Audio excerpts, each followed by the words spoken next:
de la révélation. RTVE, tout un programme. RTVE, Radio-Télévision La Voix de l'époux, première chaîne de la révélation. RTVE, tout un programme. RTVE, Radio-Télévision La Voix de l'époux, première chaîne de la révélation.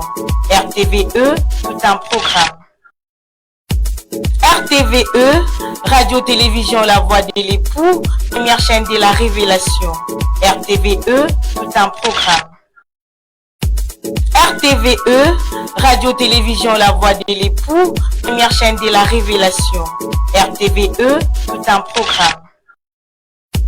RTVE, Radio-Télévision La Voix de l'époux, première chaîne de la révélation. RTVE, tout un programme. RTVE, Radio-Télévision La Voix de l'époux, première chaîne de la révélation. RTVE, tout un programme. RTVE, Radio-Télévision La Voix de l'époux, première chaîne de la révélation.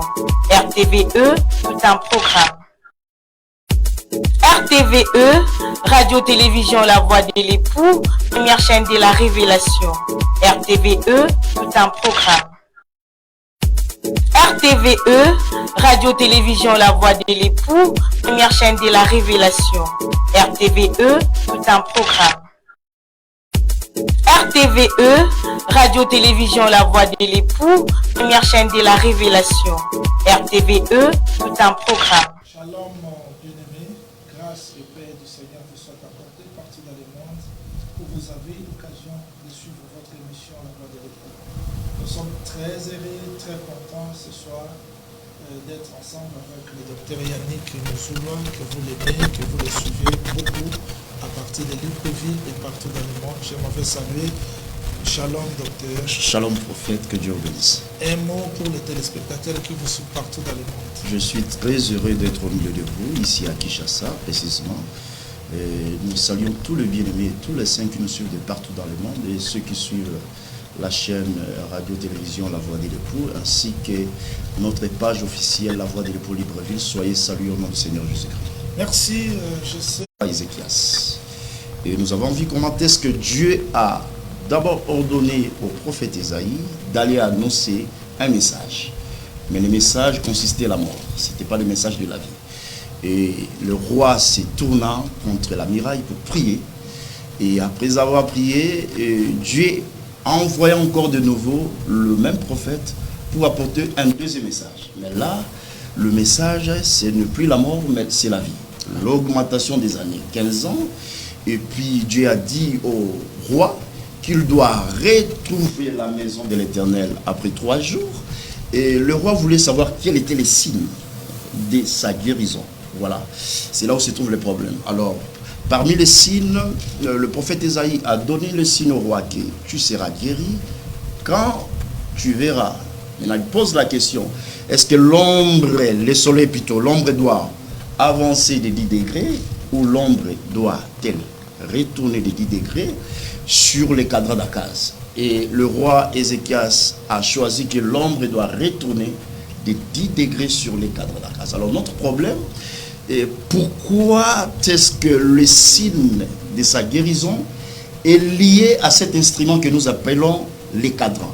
Alors, qu'est-ce qu'est les cadrans? Parce que ceux qui seront là, on va expliquer, c'est la mot à mot, non seulement mot à mot, mais actualiser ça dans la vie des gens. Parce que la prédication, comme dit les Saintes Écritures, au commencement, Dieu créa le ciel. Nous croyons que toute écriture, on doit d'abord ramener ça au ciel, qui est Jésus, et aussi faire descendre ça sur le peuple qui est la terre.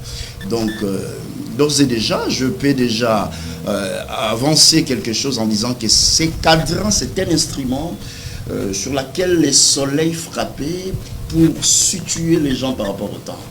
Donc, on pouvait comprendre l'évolution ou la marche du soleil au travers de cet instrument. Donc, c'est un instrument.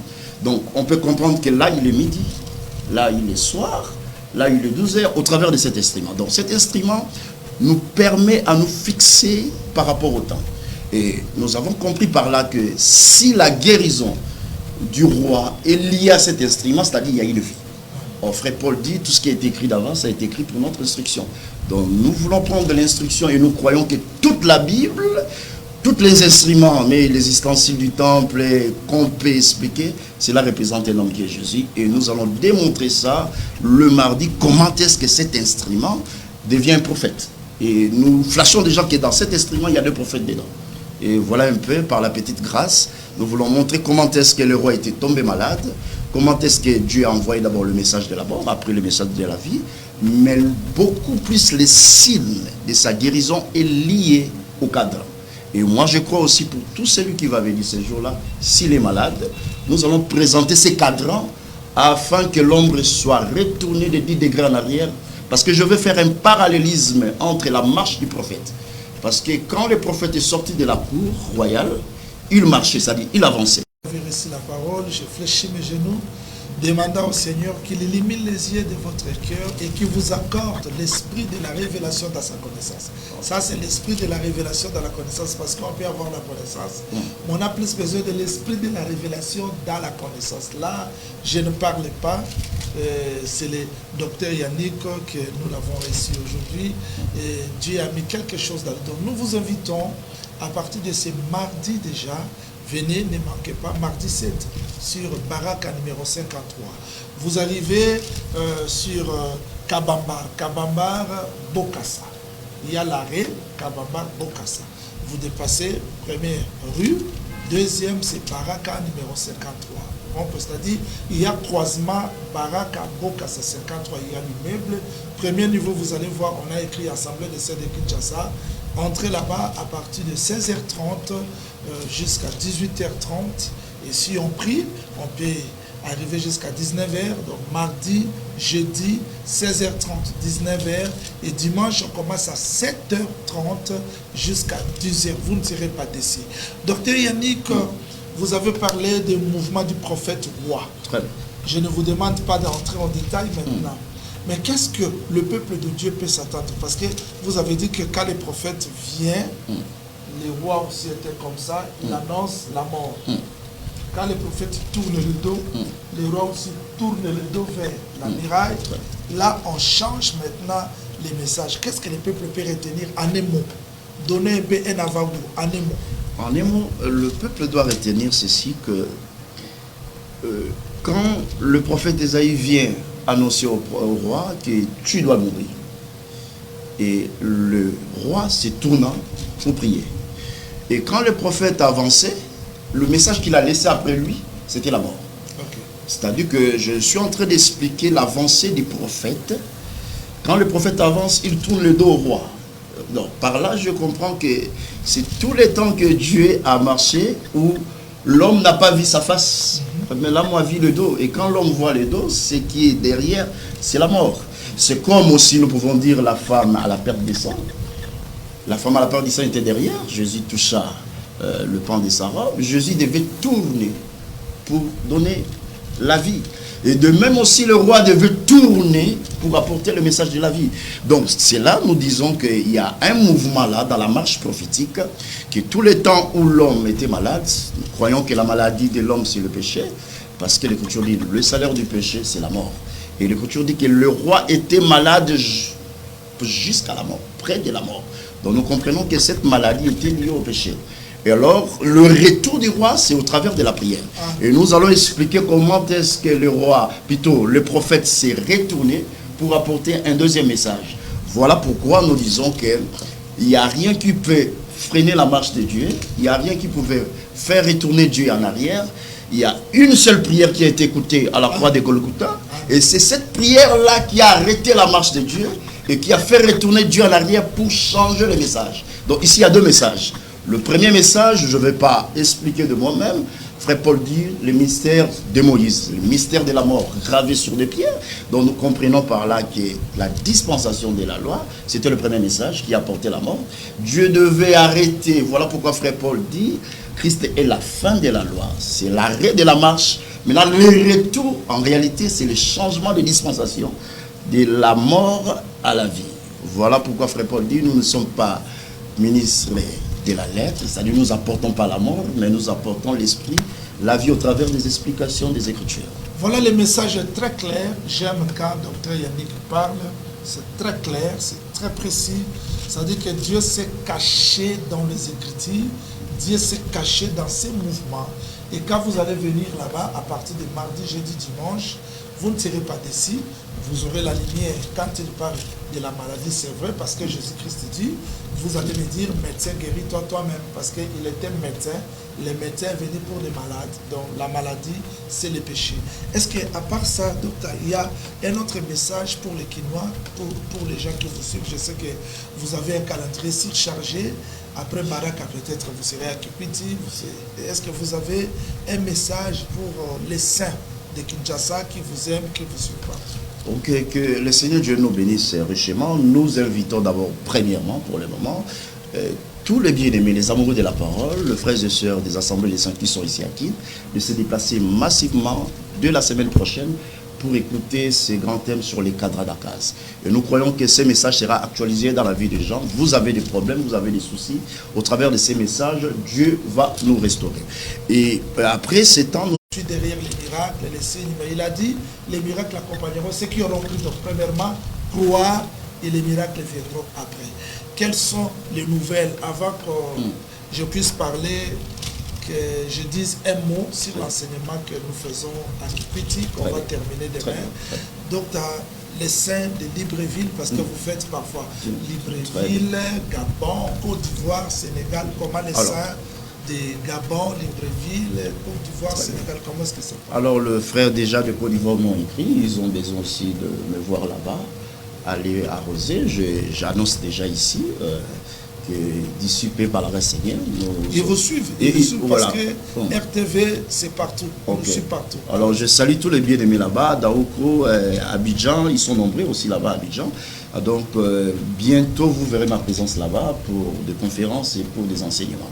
Au niveau de Libreville, je salue tous les saints, tous les bien-aimés, le frère Frédéric et tous les serviteurs que j'ai laissés là-bas, qui sont en train de conduire l'Assemblée. Je crois qu'il y a un programme, il y a une grande conférence là-bas qui a été demandée par le bien-aimé suite à un mouvement animiste qui est en train de régner là-bas à Libreville.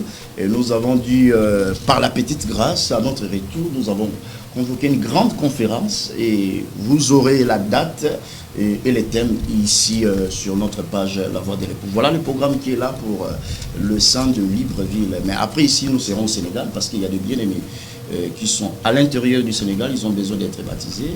Et je vais quitter ici Kinshasa pour aller au Sénégal, me faire baptiser et puis retourner aussi à Libreville par la Sénégal. On vous suit avec les musulmans, vous n'avez pas peur?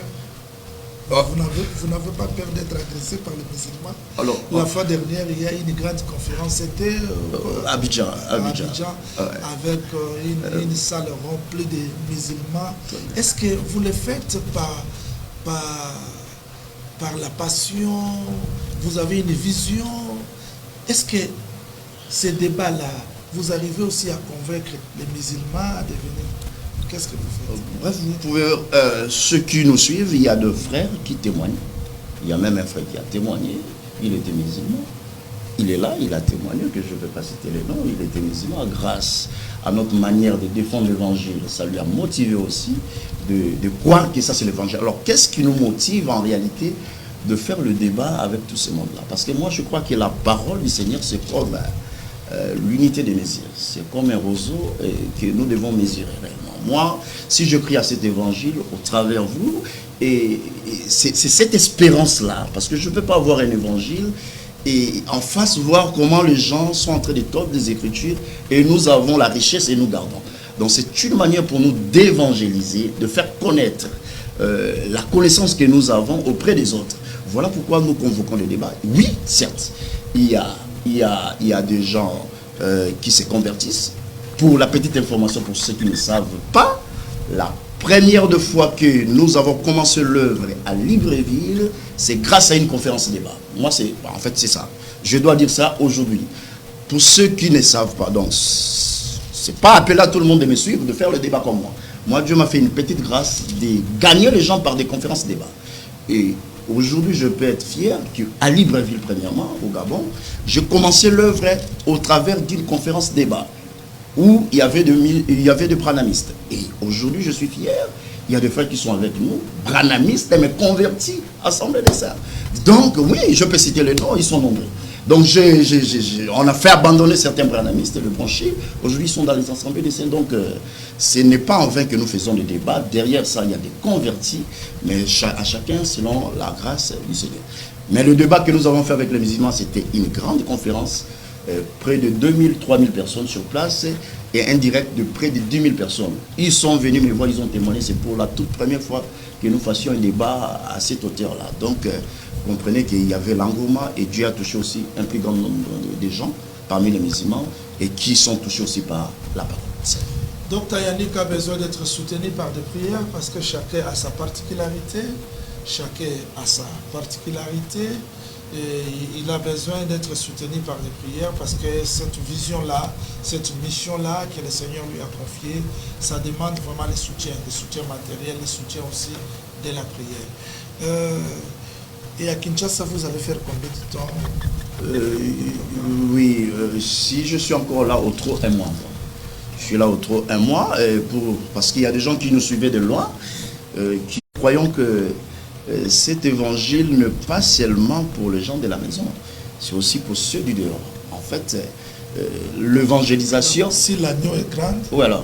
On évite aussi le voisin le plus proche. Okay. Voilà. Moi, je crois réellement qu'on n'évangélise pas un saint. On évangélise un non-croyant. Donc, c'est pour les gens du dehors aussi. Voilà. Très bien. Nous sommes très heureux d'être aujourd'hui avec le docteur Yannick Mozoulois, qui a reçu la grâce. Et cette grâce-là nous édifie, vous édifie. Voilà pourquoi nous demandons qu'il soit soutenu par des prières, par des soutiens matériels aussi, pour qu'il aille bien avant, au-delà des frontières, parce qu'il faut soutenir des grâces. Amen. Quand on soutient des grâces, c'est pour que l'œuvre de Dieu avance. Et il n'y a que Christ qui sera glorifié, non un homme. Oui, nous avions commencé un travail dans l'Assemblée des saints de Kibiti. C'est ce que j'invite aussi les saints. J'invite les saints demain, les enfants de Dieu, quelle que soit votre organisation, le Seigneur Jésus-Christ vous invite demain. Nous sommes sur Pascal Route Mokali, avenue Kibiti numéro 3. On va mettre point virgule demain sur une série d'exhortations, de prédications, d'enseignements qu'on avait commencé. Je puis tout par celui qui me fortifie. Nous avons voulu montrer que le bien-aimé Paul, dans Philippiens chapitre 4, verset 12 jusqu'au 13e verset, il dit « Je sais vivre dans l'abondance, je sais vivre dans l'humiliation.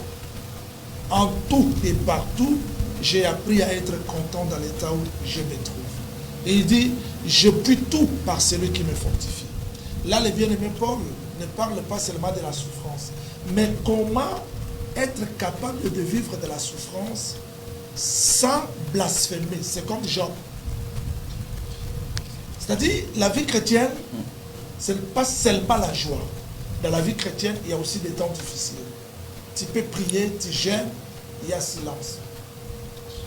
Depuis l'Égypte, quand Israël mangeait l'agneau, le Seigneur l'avait associé déjà avec l'amertume. C'est-à-dire, ils ont mangé l'agneau avec le guime de l'amertume pour leur permettre d'être préparés déjà aux choses qu'ils devaient rencontrer au cours de la route. Alors quand vous fuyez l'amertume, c'est-à-dire que vous allez fuir aussi la vie qui est cachée derrière l'amertume. Quand Naomi rentre dans Bethléem, les gens ont commencé à l'appeler Naomi. Elle dit, ne m'appelle pas Naomi, appelle-moi Mara. C'est-à-dire l'amertume. Le Tout-Puissant m'a rempli d'amertume. On a compris que Orpa avait fui cette amertume. Elle n'avait pas compris que dans la marche dans le désert, quand on sort de l'Égypte, la première expérience, c'est l'amertume. Mais quand vous fuyez Mara, quand vous fuyez l'amertume, vous n'allez pas goûter Élim, parce que Élim, ce n'est plus l'amertume. C'est-à-dire que dans Naomi, il y avait un Boaz.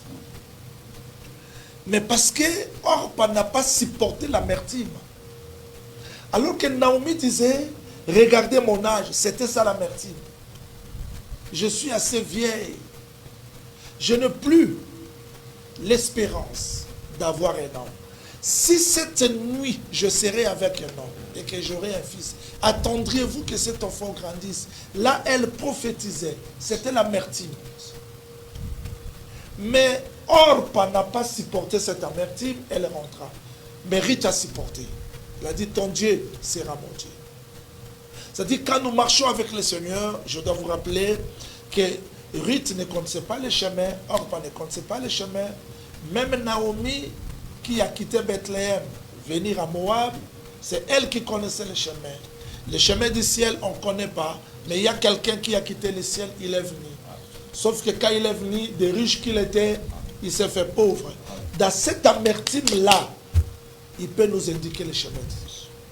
Voilà pourquoi la nuit que Naomi disait, sans espérance, mais dans Bethléem, elle explique cette nuit. Elle dit, aujourd'hui la nuit, Boaz va dormir, va. Vous voyez? C'est-à-dire, elle a caché Boaz dans l'amertume, mais en suivant Jésus-Christ, quel que soit les temps difficiles, il y a aussi la douceur. Donc, mon exhortation, parole d'exhortation, voilà pourquoi on a illustré cela dans la vie de Joseph, alors qu'il était fort puissant, mais Jacob l'appelle un rejetant. C'est pour rappeler que tout ce que tu es, tu n'es pas la source, mais la source, c'est moi, Jacob. Alors, Jacob dit, on t'a poursuivi, on t'a combattu, mais ton arc est resté ferme grâce au puissant de Jacob. C'est-à-dire, le puissant de Jacob a soutenu tes mains. Donc, si Joseph, dans le puits, il est sorti victorieux, dans la trahison, il est sorti victorieux, dans la prison, il est sorti victorieux, ce n'était pas par son savoir, ni par son intelligence, mais il y avait le puissant de Jacob qui le soutenait. Voilà pourquoi nous avons dit que Paul pouvait tout par celui qui les fortifiait. Alors, nous devons faire cette expérience-là dans la vie chrétienne. Quand on se sent faible, quand on ne voit plus le chemin, oui, tu peux te fatiguer parce que tu es un homme. Tu peux te fatiguer, tu as prié, il n'y a pas de solution. Mais cet enseignement, c'est pour te rappeler que quand tu te fatigues, il y a quelqu'un qui peut te donner la force et la puissance. Voilà pourquoi demain, nous allons mettre un point virgule et on priera pour que ce Dieu-là nous donne la possibilité de développer l'intimité avec lui, pour que devant les difficultés, nous disons comme David, quand je traverserai la vallée de l'ombre de la mort, je ne craindrai aucun mal. Il y a le mal, mais David ne craint aucun mal parce qu'il reconnaissait qu'il pouvait tout par la houlette et les bâtons qui le soutenaient. Voilà ce que nous allons parler demain pour mettre un point virgule. Je sais que les saints de Luanda, vous nous attendez pour l'Apocalypse chapitre 10. D'ici là, le 10 octobre, si le Seigneur nous prête vie, on va commencer cet enseignement-là sur l'ange puissant de l'Apocalypse 10. Docteur Yannick, une petite exhortation pour les gens qui nous suivent, un message parce que nous tendons déjà vers la fin et tu auras aussi le temps de prier pour les gens. Si tu... Qui est Christ, il y a un temps où Dieu peut nous élever. C'est ce que Frère Paul dit, je sais vivre dans l'abondance, mais il y a aussi un temps où Dieu peut nous faire passer dans l'humiliation. C'est ce que vous avez expliqué dans 2 Corinthiens chapitre 11. Je suis ministre plus que eux, mais par la nudité, par la famine. Mais c'est là où nous comprenons que Paul aussi est rentré dans l'humiliation. Et c'est que, en fait, c'est ce que moi j'ai prêché. Donc je crois aussi comme ça. Nous recevons tout par la grâce. La prière est là, mais la grâce c'est au-dessus de toute chose. Donc la prière se trouve dans la grâce.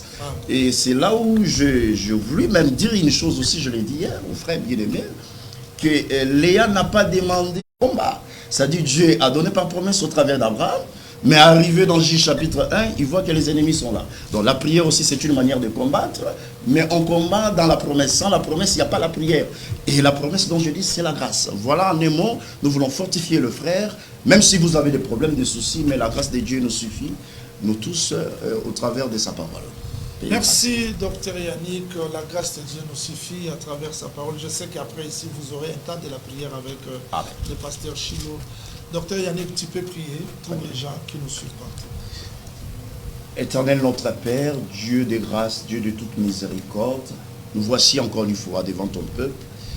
Il est écrit que dans leur détresse, ils invoquèrent le nom du Seigneur, tu as envoyé la parole et la parole a guéri. Et que cette exhortation, au travers de ton serviteur, le prophète Jean-Willy, Seigneur, puisse accorder encore une fois la vie dans la vie d'une sœur qui est dans la détresse, dans les questionnements, parce que nous croyons que l'évangile a pour but de répondre aux questions. Le jour où Jean-Baptiste a posé des questions, Seigneur, c'était au moment où tu guérissais les malades, tu chassais les démons. Et au moment où nous parlons, s'il y a une sœur qui a des questions, J'ordonne à tout esprit, Seigneur, qui peut tourmenter la vie d'une sœur, tourmenter la vie d'un frère, de libérer au nom de Jésus. Et que ta réponse soit réellement la guérison, et que ta réponse soit réellement le rétablissement, et que ta réponse soit réellement, Seigneur Jésus, le remède à tous nos problèmes. Nous t'avons ainsi prié dans le nom précieux de notre Seigneur Jésus, et nous avons dit Amen. Amen. Merci. Nous sommes à la fin de notre émission Trash, la voix de l'époux de ce samedi.